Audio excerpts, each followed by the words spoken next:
amis, j'espère que vous allez super bien. Ben moi, ça va bien par la grâce de Dieu.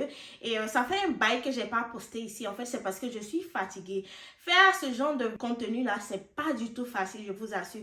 Parce que je dois chercher les histoires, chercher tous les détails et aussi faire les montages. C'est pas du tout facile. Surtout quand je rentre du travail, je suis épuisée. J'ai juste envie de manger et de dormir. Mais pour vous faire plaisir, je vais continuer à faire des recherches sur certaines histoires qui se passent aux États-Unis et vous les raconter. Et vous, en retour, pour m'encourager à continuer à faire ce genre de vidéos, je vous en prie les amis, abonnez-vous à ma chaîne YouTube. Ça fait un bon moment que je ne vois pas ma chaîne grandir. Au début, vous avez commencé à vous abonner, mais je ne sais pas ce qui s'est passé. Et tout d'un coup, les gens ont arrêté de s'abonner. Donc, si vous n'êtes pas encore abonné, s'il vous plaît, abonnez-vous à ma chaîne. Likez les vidéos et ça m'encourage. N'oubliez pas de partager, de commenter. Dites-moi en commentaire ce que vous pensez de ces histoires-là. Hein? On est une famille. Ça me fait plaisir de lire vos commentaires. Et surtout, n'oubliez pas de partager. Partagez ça dans vos groupes, sur votre chaîne YouTube, avec vos amis, afin que ma chaîne puisse grandir et je puisse avoir le courage de continuer à poster des vidéos. Pour ceux qui ne me connaissent pas, je suis Michelle Stallman et je vis aux États-Unis, plus précisément dans le North Dakota. Et sur ma chaîne, je vous raconte toute histoire criminelle qui se passe aux États-Unis et c'est un plaisir pour moi de vous raconter ces histoires-là. Donc les amis, pour l'histoire d'aujourd'hui, je vous emmène dans le Utah. On va parler de Jeffrey Robert qui a conduit de la Californie jusqu'au Utah pour ôter la vie à son frère pour une histoire d'héritage. Donc les amis, cette histoire a vu le jour le 27 avril 2003. Elle est vraiment récente, ça date il y a un an. Et dans cette histoire, je vais vous parler de Jeffrey Robert, âgé de 66 ans, et de son frère Scott Robert.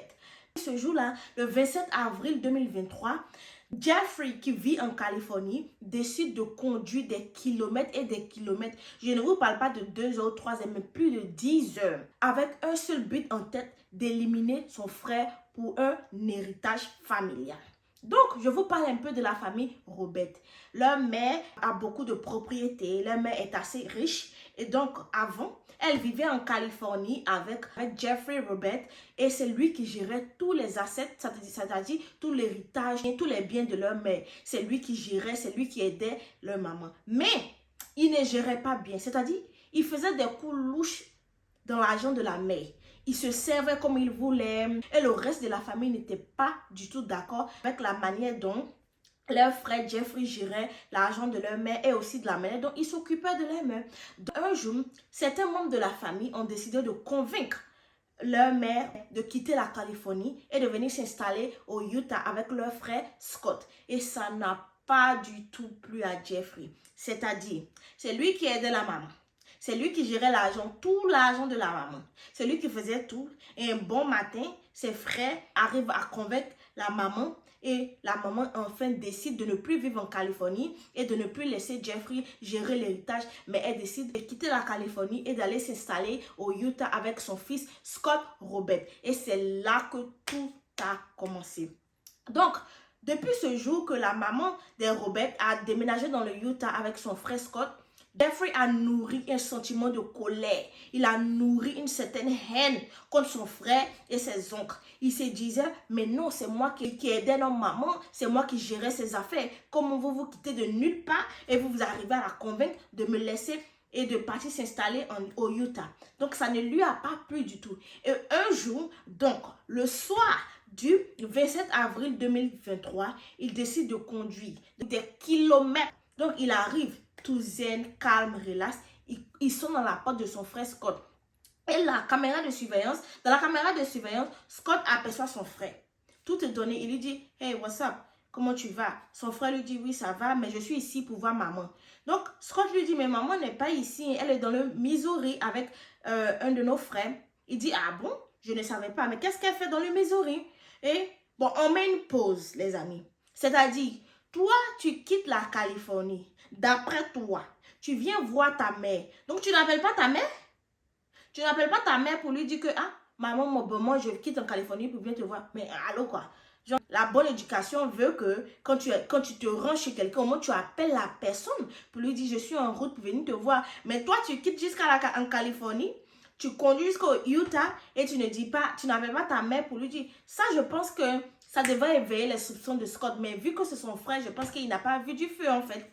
Donc, on revient à l'histoire. Donc, Scott lui dit, non, maman n'est pas ici, elle est au Missouri. Et Jeffrey dit, ah bon, mais qu'est-ce qu'elle fait là-bas? Il dit, bon, je sais pas, tu l'as pas appelé. Il dit, non. Donc, étant donné que c'est son frère, Scott décide d'ouvrir la porte. Erreur number one. Peu importe qui c'est, n'ouvrez jamais la porte à quelqu'un quand la personne ne vous a pas prévenu qu'il vient chez vous. Parce qu'on ne sait jamais. Même ton propre frère est capable de te faire du mal.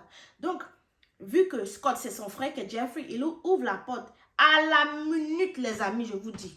Quand Jeffrey est rentré dans la maison, il a fait sortir son arme et bim!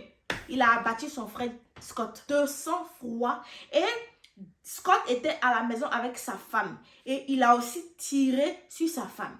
Quelques minutes après, on voit dans la caméra de surveillance de Scott que Jeffrey sort et commence à dire, tu voulais me faire du mal, tu voulais prendre la main de notre maman, mais tu n'as encore rien vu. Il court, Jeffrey qui sort de la maison, il court, il part dans sa voiture, il reprend d'autres armes qu'il avait. En fait, il est venu avec son arsenal d'armes en fait. Donc, il revient dans la maison de son frère Scott avec tous ces armes-là et avec un road flare et il commence à mettre le feu à la maison. En fait, lui, son plan, il voulait éliminer son frère, il voulait éliminer la femme de son frère et brûler leur maison. Et en fait, ils avaient un tout petit chien. Et je ne sais même pas si le chien a survécu. Oh là là, ça faisait trop pitié. Et il y a un de leurs voisins qui a entendu des bruits. Et il a décidé d'appeler la police. Et quand le voisin a appelé la police, il a dit à la police, j'ai entendu des bruits, mais j'ai l'impression que c'est quelqu'un qui a tiré. Je ne sais pas exactement ce qui se passe, mais il faut que vous vous déplacez pour venir voir dans cette maison. Et le voisin a donné l'adresse. Quelques minutes après, la police décide de se rendre chez Scott Robert et directement Jeffrey, pris de panique, il commence à tirer sur les policiers en fait. Bien évidemment, tu tires sur les policiers. Qu'est-ce que les policiers vont faire? Eux aussi, ils ont commencé à tirer. Ils ont commencé à tirer plusieurs fois. Je pense qu'ils ont dit, dans le reportage, il y a eu au moins 30 échanges de feu. Et finalement, la police a réussi à abattre Jeffrey Robert. Il est tombé comme ça par terre et la police s'est rendue dans la maison. Malheureusement, Scott était déjà mort. Mais ils ont réussi à sauver la femme à Scott. Et elle a été emmenée à l'hôpital et ils ont pu arrêter les dégâts de feu. Et malheureusement, il y a eu assez de dégâts dans la famille pour un héritage parce que Monsieur Jeffrey n'était pas content que sa mère ne vit plus avec lui et sa mère lui a interdit de gérer ses affaires. En fait, je ne comprends pas. Tu as accès à tous les comptes de ta mère. Tu as accès à tous les business de ta mère. Qu'est-ce que ça te fait de les gérer normalement? Donc, en fait, les amis, moi, je vous explique un peu ma conclusion. Moi, je me dis que si Jeffrey gérait bien les biens de la maman, Scott et les autres n'allaient pas dire à leur mère de quitter la Californie et de ne plus laisser Jeffrey gérer les biens. Mais c'est parce qu'ils ont constaté qu'en fait, il faisait le boucan dans l'argent de la maman.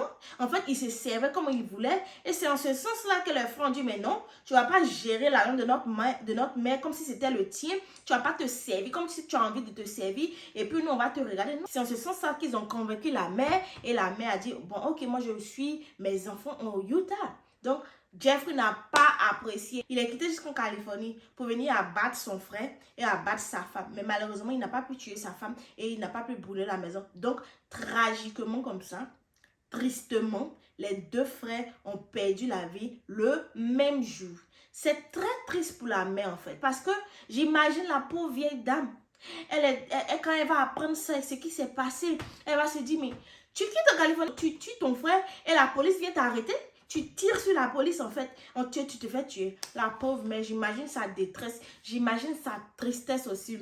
Donc les amis, c'était l'histoire d'aujourd'hui qui s'est passée dans le Utah et des deux frères Robert qui ont tragiquement perdu la vie. C'est très très triste, c'est comme ça. Il n'y a pas de jugement. Il n'y a pas de jugement dans cette histoire puisque les deux sont morts et ils ont pu sauver la femme à Scott. Mais la pauvre, tu te réveilles un matin comme ça avec ton mari, vous êtes en train de déjeuner et son frère vient, il abat et elle ne reverra plus son mari Scott pour le restant de sa vie. J'espère que Scott repose en paix auprès de Dieu et concernant Jeffrey, bon, je ne sais pas là où il va aller. ça le regarde que lui seul. Donc les amis, c'était l'histoire d'aujourd'hui. J'ai fait l'effort de vous raconter une histoire aujourd'hui. Comme je vous dis, j'ai pas assez de temps, mais je fais l'effort. Donc, pour m'encourager à continuer de raconter les histoires, n'oubliez pas de liker cette vidéo, commenter cette vidéo et dites-moi ce que vous avez pensé de l'acte de Jeffrey envers son frère et aussi partagez la vidéo. Abonnez-vous si vous n'êtes pas encore abonné. Passez une très belle soirée ou une très belle journée. Ça dépend de quand vous regardez. Et bye, c'était moi.